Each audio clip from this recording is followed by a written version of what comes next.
네, 오늘은 한화이글스 선발 투수들에 대한 이야기를 해보겠습니다. 영상 보시기 앞서서 구독, 좋아요 한 번씩 눌러주시고요. 일단은 윌켈 에르난데스, 최근에 윈터리그, 베네수엘라 윈터리그 뛰고 있는데 나쁘지 않더라고요. 전반적인 기록들을 보니까 7.1이닝 정도 던졌고 2실점 하는 과정 속에서 ERA는 이제 2점대 던져주고 있고, 이제 그 리그가 재밌는 리그예요. 베네수엘라 그 윈터리그에 지금 페라자도 뛰고 있었고, 야시엘 푸이고도 그 리그에 있고요. 예전에 삼성에서 뛰었던 피렐라도 거기에 있고, SSG에서 뛰었던 폰트 선수도 뛰고 있더라고요. 그렇습니다. 거기서 윌켈 에르난데스가 좋은 모습을 최근에 보여줬었다 정도 알고 있으면 될 것 같고요. 지금 이제 외국인 투수 한 자리가 남아 있는데 누가 올진 모르겠습니다. 진짜로 여기 고심에 고심을 하고 있을 것 같은데, 일단은 외국인 투수 2명이 선발 자리를 꿰찰 테고, 류현진, 문동주라는 이제 국내 투수들이 있기 때문에 4명의 선발은 확정된 상태에서 시즌을 시작을 할 텐데, 그렇다면 나머지 한 자리는 어디가 될지가 상당히 관건이다라고 볼 수 있겠죠. 후보군들을 한번 살펴보도록 하겠습니다. 첫 번째 후보, 왕앤청 선수죠. 우리가 아시안 쿼터로 영입한 대만 선수입니다. 지난 시즌까지 NPB 2군에서 뛰었고요. 24살이에요. 그러니까 여전히 성장하고 있는 선수고, 좌완 투수죠. 좌완임에도 불구하고 굉장히 빠른 공을 던질 수 있는 투수다. 25시즌 NPB 2군에서의 성적을 한번 보면 22경기에서 116이닝을 소화를 했습니다. 좋죠? 많은 이닝을 소화를 했다는 건 선발 투수로서 준비가 되어 있다는 것. 이제 투수들이 이닝을 그렇지 못한 불펜으로 위주로 뛰던 선수들이 이닝을 많이 늘려가는 상황이 되면 되게 골치가 아프거든요. 이 왕앤청 선수는 많은 이닝을 소화한 좋은 선수다라고 보실 수 있겠고요. 10승을 기록을 했던 선수고, ERA는 3.26, 9이닝당 탈삼진은 6.5개, 9이닝당 볼넷 개수는 3.3개. 이게 이제 NPB 2군이니까 우리가 어렴풋이 NPB 2군도 굉장히 수준이 높은 리그다라는 걸 알고는 있지만 비교군이 필요하잖아요. 비교군을 가져왔습니다. 코디 폰세의 24시즌 2군에서의 기록을 한번 살펴볼게요. NPB 2군에서 24시즌 코디 폰세는 60이닝 던졌고 ERA는 2.25, K-9 9.8, 어마어마하죠. 실제로 요 삼진 퍼센테이지를 KBO에 그대로 이관을 했던 거를 이제 생각을 하면 BB-9도 2.9개 큰 차이가 없었다. 그러면은 이제 왕앤청 선수도, 자, 계산을 해봅시다. 폰세가 2.25였는데 KBO에 와서 1점대 ERA를 기록을 했으니, 왕앤청도 3.26이었으니까 한 2점대 후반 ERA 기록해주면 되지 않을까라는 막무가내식 계산을 한번 해봤고, 다만 이제 왕앤청 선수가 마음에 걸리는 건 9이닝당 삼진 개수거든요. 삼진 개수가 좀 적다 보니까, 이렇게 되면은 이 선수의 WHIP가 생각보다 일본에서 높았던 이유는 볼넷을 남발하는 선수여서가 아니라 정타를 맞는 확률이 높았던 선수라는 건데, 이게 조금 이제 고민이 될 수가 있죠. 물론 이제 젊은 선수이기 때문에 결정구를 장착하면 이런 부분들이 개선이 될 수는 있다고 생각을 합니다. 다음 후보는 정우주 선수예요. 25시즌 기록을 살펴보면 19살 시즌에 만들어낸 기록이라는 게 믿기지 않을 정도입니다. 쉬운 한 경기에 나와서 53.2이닝을 소화를 했고요. 많은 분들이 정우주 선수 이닝 수가 너무 많은 것 아니냐라는 우려를 하시는데, KBO 기준에서는 일단은 데뷔 시즌에 50이닝 정도에서 끊어줬고, 물론 가을 야구에 더 던지기는 했지만, 요 정도면은 아주 좋다라고 볼 수는 없지만 그래도 어느 정도는 관리가 된 게 아닌가라는 생각이 들고, 이제는 선발로 뛰어야 되는 선수인 것 같습니다. ERA는 2.85, WHIP는 1.02, 굉장히 훌륭하죠. 진짜 신인이라는 이름을 딱 지우고 놓고 보면은 진짜 훌륭한 모습을 보여줬고, 특히 이제 정우주 선수 같은 경우에는 요 9이닝당 탈삼진 개수가 13.75예요. 어마어마합니다.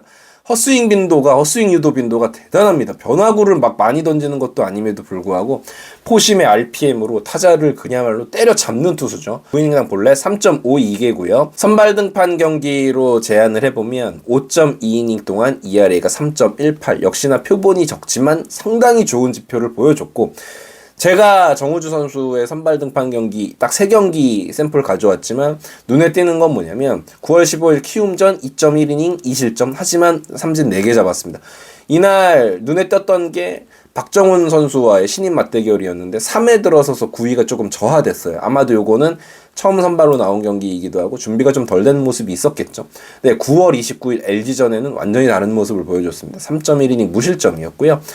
3개의 탈삼진을 그 삼진 안 당하는 LG 타선을 상대로도 이닝과 대비해서 삼진 개수가 모자라지가 않았다는 부분이죠. 플레이오프 삼성과의 경기 더 대단했습니다. 3.1이닝 동안 실점하지 않았고 무실점 오케이. 물론 이제 선발로 나온 경기들에서 4이닝 이상 소화한 경기는 없었어요. 이게 이제 오프 시즌의 과제가 될 겁니다. 정우주 선수가 5이닝까지는 소화해낼 수 있는 몸 상태를 만들어줘야지 이제 5선발 역할을 착실히 해줄 수 있겠죠.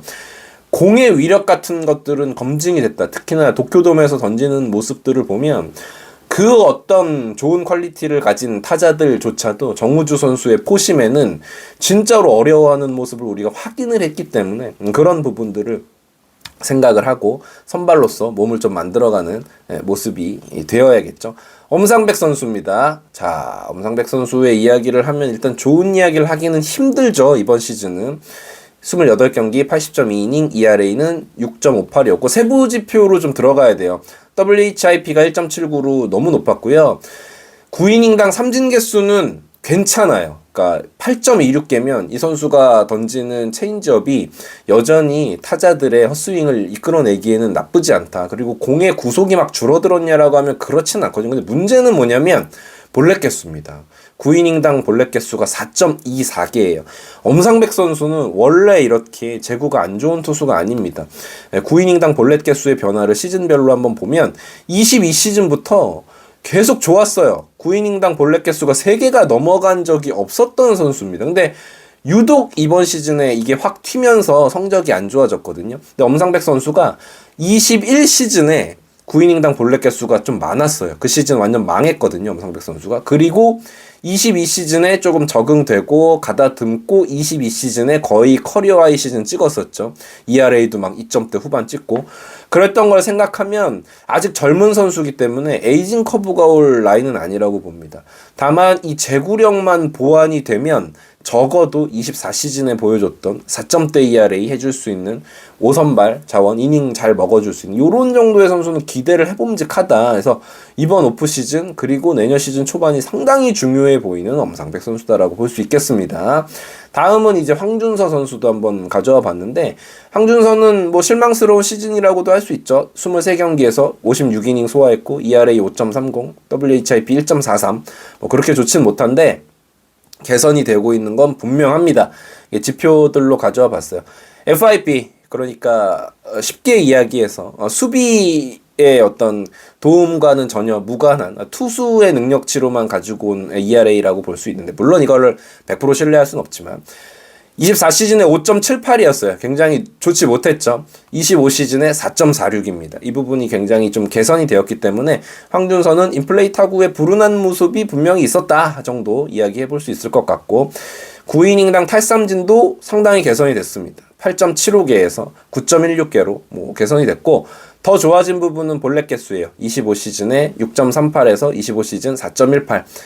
그러니까 황준서 하면은 볼넷 개수가 너무 많아가지고 고생을 했던 선수인데 25시즌에 그 부분은 상당히 개선이 됐고 인플레이 타구를 많이 맞아 나갔는데 그게 안타가 될 확률이 조금 많았었으니까 뭐 불운한 시즌이었다라고도 볼 수 있겠어요. 물론 피홈런이 제법 있었던 건 당연히 생각을 해야 되겠고 그래서 황준서는 그냥 마냥 비관만 하기에는 차츰차츰 본인의 길을 찾아가고 있는 것 같고 여기서 한 번 더 스텝업 한다면 팀에 도움이 될 수 있는 투수가 될 수 있지 않나라는 생각을 해봅니다. 그리고 김민우 선수 이야기도 좀 곁들여 보면 토미존 이후에 좀처럼 복귀를 못하고 있는데 이번에 해외 재활 캠프에 참여를 한다고 합니다. 뭐 한간에는 썰로 막 은퇴한다는 썰이 있었는데 그렇지는 않고 아직도 어린 선수고 젊은 선수예요. 그렇기 때문에 잘 재활을 해서 투수진에 힘이 돼줬으면 좋겠어요. 투수들의 양적인 부분은 지금 아시안 쿼터도 들어오고 젊은 선수도 성장하고 이러면서 양적으로는 잘 구비가 된 것 같거든요. 이 선수들을 잘 이렇게 섞어서 써야지 폰세 와이스의 공백을 메꿀 수 있을 것이다 라고 생각을 합니다. 이글스 에브리데이였습니다. 구독, 좋아요 부탁드릴게요. 감사합니다. 자, 여기서 이제 하나 치자. 칠 때 됐다. 뭐야 이거 왜 이렇게 맛있어? 이거야. 여러분, 벨라루스 최고의 과자, 넘버원 과자인 메가칩스입니다. 감자칩류 중에서는 제가 먹어본 중에 최고인 것 같고 비주얼이 되게 독특하죠? 길게 나오는데 먹기도 되게 편해요. 뭐 피자 페퍼로니 맛, 오리지널 맛, 매운맛도 있고 종류별로 다양한데 세트로 구매를 하시면 또 특가에 구매를 하실 수가 있다는 거 지금 더보기란 보시면, 그리고 고정 댓글 보시면 링크가 나와 있거든요. 이거 하나면은 이제 다른 과자 필요 없습니다. 맥주 안주로 야구 보시면서 맥주 한 잔 드시면서 드시기에도 너무 훌륭하다라는 거. 메가칩스 믿고 구매하셔도 좋습니다.